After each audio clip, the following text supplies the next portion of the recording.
And it came to pass at that time that Judah went down from his brethren and turned into a certain Adulamite, whose name was Hira. And Judah saw there a daughter of a certain Canaanite, whose name was Shua. And he took her and went in unto her. And she conceived and bare a son, and he called his name And she conceived again, and bare a son, and she called his name Onan. And she yet again bare a son, and called his name Shelah. And he was at Chezib when she bare him. And Judah took a wife for his firstborn, and her name was Tamar. And Judah's firstborn, was wicked in the sight of Jehovah, and Jehovah slew him.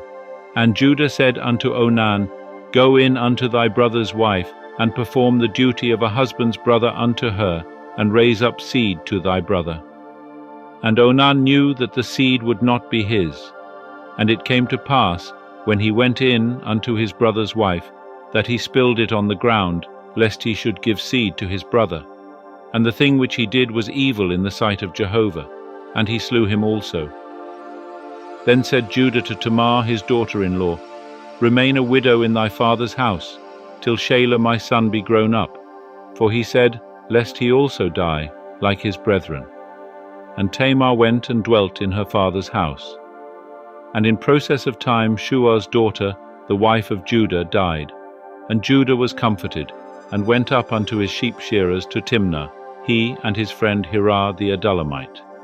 And it was told Tamar, saying, Behold, thy father-in-law goeth up to Timnah to shear his sheep. And she put off from her the garments of her widowhood, and covered herself with her veil, and wrapped herself, and sat in the gate of Enaim, which is by the way to Timnah. For she saw that Shelah was grown up, and she was not given unto him to wife. When Judah saw her, he thought her to be a harlot, for she had covered her face. And he turned unto her by the way, and said, Come, I pray thee, let me come in unto thee, for he knew not that she was his daughter-in-law. And she said, What wilt thou give me, that thou mayest come in unto me? And he said, I will send thee a kid of the goats from the flock. And she said, Wilt thou give me a pledge till thou send it? And he said, What pledge shall I give thee? And she said, Thy signet and thy cord, and thy staff that is in thy hand. And he gave them to her, and came in unto her, and she conceived by him.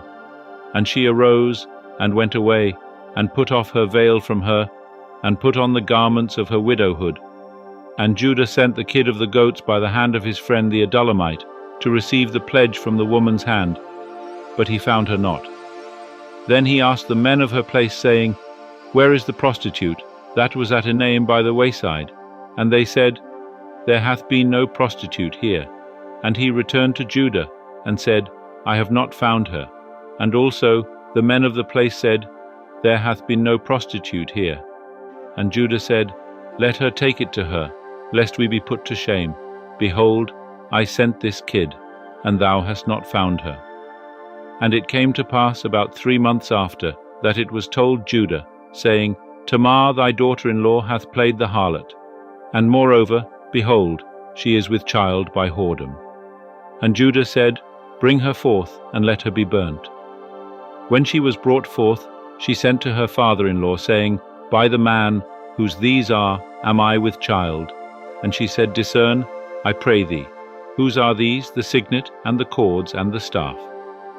And Judah acknowledged them, and said, She is more righteous than I, for as much as I gave her not to Shelah my son. And he knew her again no more.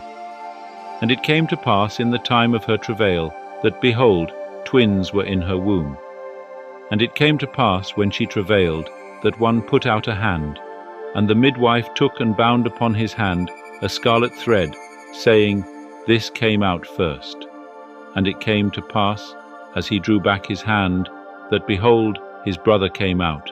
And she said, Wherefore hast thou made a breach for thyself? Therefore his name was called Perez. And afterward came out his brother, that had the scarlet thread upon his hand, and his name was called Zerah.